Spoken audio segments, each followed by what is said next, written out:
This is a very significant visit. And if you look at actually all the discussions, all the meetings, all the talks between President Joko Widodo and the Chinese President Xi Jinping and the Premier Li Keqiang, if you look at the readouts from both sides, you could find that actually at least it sent out 3 very important messages to the world, including our 2 peoples.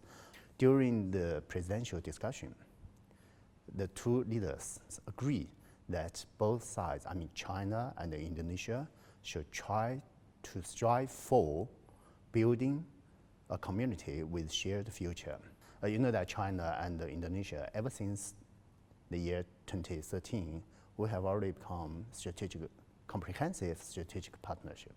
And this one definitely will give more impetus to our bilateral relationship. In China and Indonesia, we are both very important developing countries. And we share a lot of common interests, a lot of common grounds in today's world. So this is a very important moment, both as the chair of BRICS for this year, China, and also the chair of G20 for Indonesia, how we could work together to play a role that could enhance the cooperation of the vast majority of the international community to address those challenges that the humankind face. We've also seen that China has contributed a lot to Indonesia in terms of vaccine production, manufacturing, research and development, and now even supporting Indonesia to become the regional hub for COVID-19 vaccines. So how do you evaluate the efforts of China and Indonesia in terms of what they have done to combat the pandemic, and how will this impact the global fight against the virus? You're absolutely right. China, we did a lot to render our assistance. I think China now is the biggest provider of vaccine to Indonesia, over 300 million doses already. And beyond that, China is committed to assist Indonesia in building up a regional hub for vaccine manufacturing and distribution.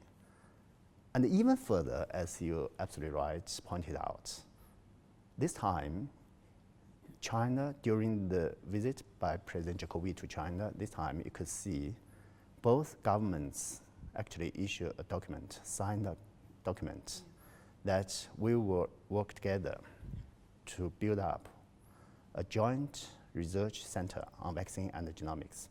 Definitely, that will provide more impetus, actually, to our joint efforts in combating COVID-19 and other pandemics, and also that could bring about more benefits in health area, in public safety area, to the public. Foreign Minister Wang Yi also mentioned this in the recent G20 foreign ministers meeting in July, saying that the G20 nations need to focus more on developments. And as you mentioned, this falls under several areas such as green development. Climate change is also a big topic for G20 as well. We have fight against COVID, obviously infrastructure. So how do you think all of that could play out under the G20 mechanism?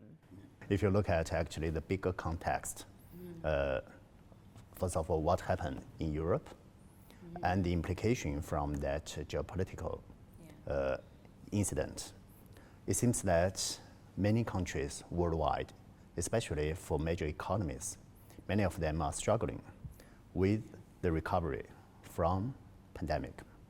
The Chinese Foreign Minister Wang Yi made it very clear that, first of all, what's most important that for G20 this year, we should insist on and commit ourselves to real multilateralism. G20 members should work together to address those most pressing issues: food security, energy security, the safety and the stability of the supply chain, and also what President Joko Widodo always advocated, the digital economy, the green economy, and marine economy. So actually on all those priority agenda items, we're happy to see that China and Indonesia were on the same page. So that's why China will render our assistance and strong support for Indonesia in hosting a very successful G20 this year.